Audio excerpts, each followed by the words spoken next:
Ghostbusters is directed by Paul Feig and stars Melissa McCarthy, Kristen, Wiig, Leslie Jones, and Kate McKinnon as four unlikely heroes that band together to fight against an uprising of paranormal activity in New York City. Man, that sounds like a movie I saw once that came out in 1984, but I just can't put my finger on it. In all honesty though, in regards to the Ghostbusters movies, I like the first one quite a bit. I didn't see it as a kid though. I don't have nostalgia for Ghostbusters. I saw it for the first time as an adult and I thought it was really good. A lot of fun, good comic performances, impressive visuals for 1984. Ghostbusters 2 is a different story. I didn't really like that film. I thought that it was trying too hard, I thought that it wasn't very funny, and that it was kind of a recreation of the original with certain elements just twisted around slightly. So when I saw the trailers for this Ghostbusters, there wasn't any part of me that was thinking, oh, this is ruining my childhood. I hate this. I'm never gonna watch this ever. This movie looks terrible. Women, what the fuck? I was just thinking, that doesn't look very funny. That's unfortunate because I like Paul Feig movies. I've actually liked Bridesmaids, Spy, and The Heat. You can see a couple of Blu-rays right back there that I own. I think he's a very talented director and that he's made some very funny movies. So I went into this movie with an open mind because I think any film really deserves a chance. You shouldn't judge a book by its cover, or in this case a movie.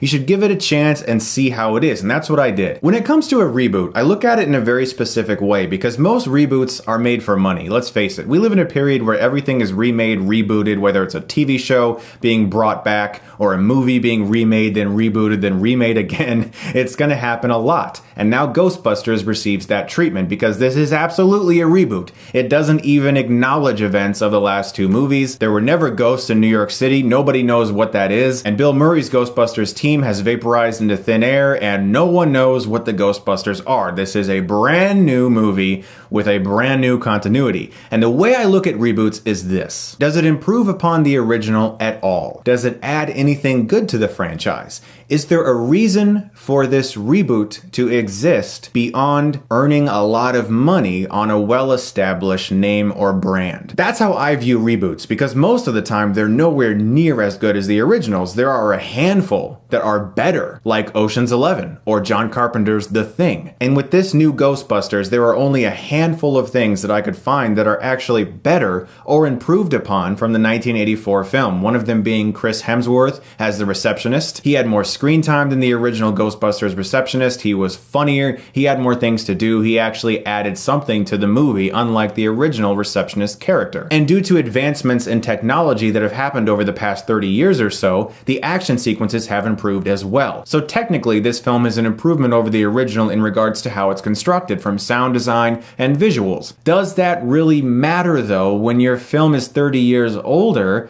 and those things are just going to happen naturally as technology progresses? There are very few improvements in this film when compared to the original 1984 film. And that's sad because I am a fan of Paul Feig's movies and I wanted this movie to be a lot better than it is. That being said, this film doesn't even come close to deserving the amount of hate that it's gotten. It is not a Dragon Ball Evolution, it's not a Last Airbender, it's just not that great, unfortunately. And it's nowhere near as good as that first Ghostbusters film, but I do think it's better than Ghostbusters 2. And much of that is due to the excellent chemistry present between these four girls. Melissa McCarthy, Kristen Wiig, these two work marvelously together, and I think Kristen Wiig is really funny. She's a really good improvisational comedian, as is Melissa McCarthy. I've liked her in a lot of movies in the past, but I've also not liked her in some, like, say, Tammy. But in movies like Spy or The Heat or Bridesmaids, she's really blown me away when it comes to comedy. I like Leslie Jones a lot in Top 5. These girls work really well together, and Kate McKinnon is off and on for me. She played sort of a crazy person,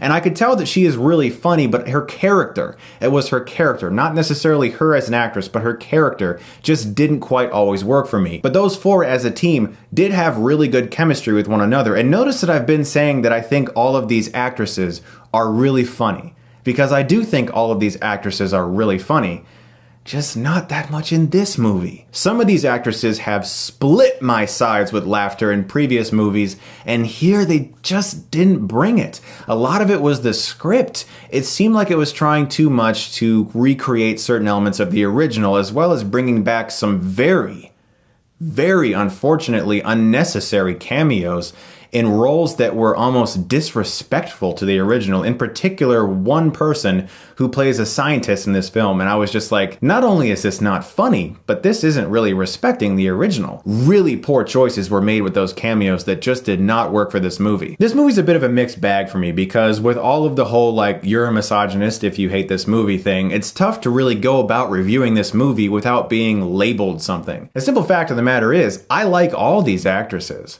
I just didn't really like this movie. It wasn't very funny. So it's tough to traverse this next thing I want to talk about, but I'm going to. Every male character in this movie is either an idiot, a coward, or an asshole. And it's pretty unprecedented. I actually couldn't think of one male character that wasn't one of those three things. Also, the final resolution of this movie involves another hit at men. I don't want to spoil it for you, and I won't spoil it for you, but I was just kind of like, wow. Guys, to put this all in a nutshell, the cameos didn't really need to be there. The four leads are funny, and I would like to see them in a funnier movie. Hemsworth had some really funny parts. There are funny scenes. There are moments where I laughed. But overall, it suffers when you compare it to the original, which it's trying to erase. And when you take reboots as a whole, as a thing, there really is no point to reboot a film if you can't improve upon it. Because if you're not improving upon it, then what are you doing? Hoping for some bank. I'm gonna give Ghostbusters a C.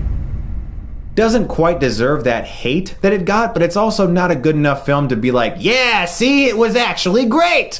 Because it's just kind of okay. Also, be sure to check out my reviews for The Bourne Identity and The Bourne Supremacy that I've already posted because I'm doing an ongoing, really cool skit involving Jason Bourne. It's like a to-be-continued thing, and I'm having a ton of fun doing it. Guys, if you do see Ghostbusters, I am curious to know what you thought of the movie. Thank you so much, as always, for watching, and if you like this, you can click right here and get Stuckmanized.